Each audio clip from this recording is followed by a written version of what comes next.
Aujourd'hui, sait-on traiter les maladies rares? Les maladies neuromusculaires touchent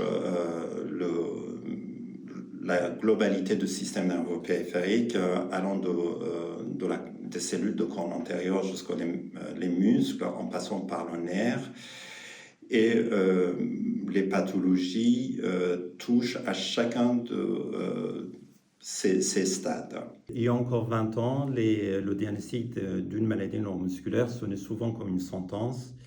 Le médecin accompagnait, soutenait, mais disposait de peu d'armes pour modifier le cours naturel de ces affections. Pour l'instant, on n'a pas beaucoup de maladies qu'on sait guérir, mais par contre, on sait les prendre en charge, on sait s'en occuper, et ça depuis de nombreuses années. Je crois qu'on est dans une nouvelle ère où il y a beaucoup de révolutions, que ce soit dans les maladies héréditaires ou dans les maladies acquises du muscle, du nerf de l'enfant notamment.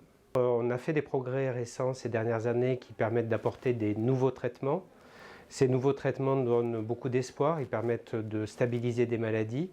Aujourd'hui, nous vivons une période formidable, une révolution thérapeutique qui est sans précédent, comparable à ce que l'oncologie a connu avec l'avènement des thérapies ciblées. Le paysage de prise en charge de ces pathologies s'est largement modifié et les stratégies thérapeutiques multiples se mettent en place aujourd'hui. Oui, il y a eu des avancées, notamment si je vais parler d'amyotrophie spinale, il y a eu des grandes avancées, notamment chez l'enfant et l'adulte jeune, peut-être moins d'évidence sur les formes tardives, mais au moins une stabilisation.